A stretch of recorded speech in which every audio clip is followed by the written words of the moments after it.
I just got back from Governor's Ball in New York. I haven't even unpacked yet, so excuse the no camera production for this video, excuse my voice. But I wanted to get a video out because of course so much happened this weekend. By the way, Governor's Ball was so much fun. aespa were absolutely amazing. Their outfits, their live singing. You just gotta hear Ning Ning live if you get a chance. It's heaven, it's heaven. Giselle, we missed you. But of course, SM already announced that she wouldn't be able to participate in any of their New York activities this weekend. However, it looks like Jennie felt well enough to try to push through BLACKPINK's recent concert in Australia. Unfortunately, during their performance of Lovesick Girls, Jennie suddenly had to leave the stage alongside security guiding her out. Rosé would later update fans in her home country. Towards the end of the show without Jennie, so we're so sad that we can't have her with us today because she was so excited to be in Melbourne, and I'm sure she's feeling really upset backstage, but you know, all our hearts go to her so that she feels better quickly, but most of all we're just really sad that we can't, you know, enjoy this moment with her.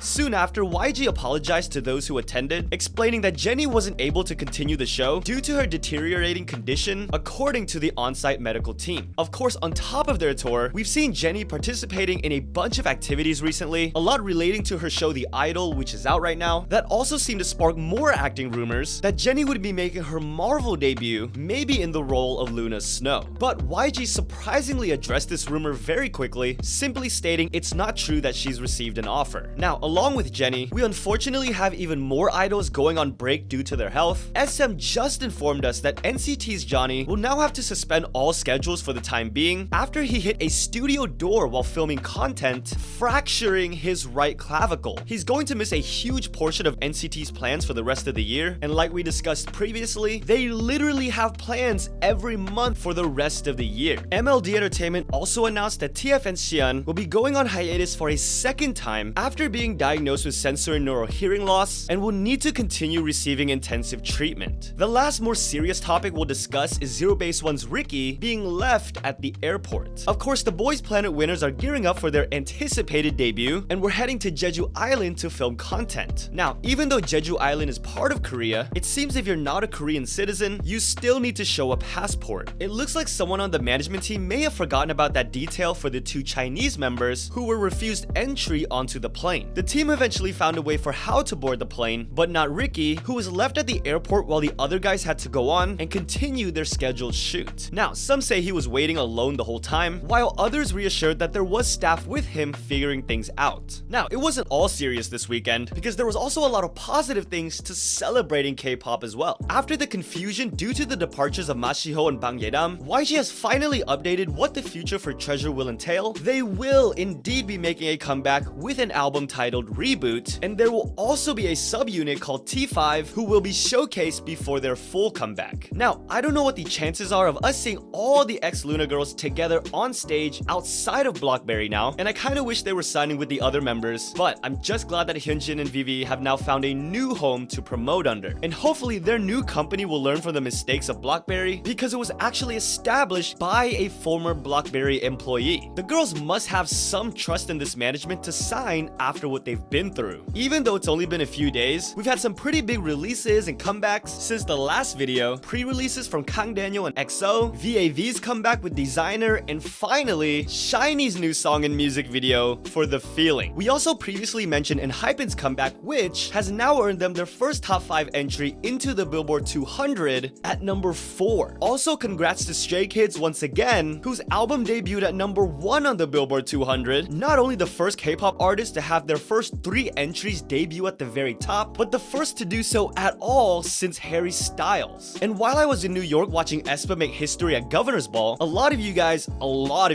were on the other side of the country watching Twice make history at SoFi Stadium. And while they were doing that, it was also announced that they are now the first and only K-pop girl group in history to ever sell 1 million albums in the US. Okay, there's more news we gotta get to in the next video. BTS's 10th anniversary is about to kick off as I'm recording this, but I gotta unpack, so I'll see you guys very soon.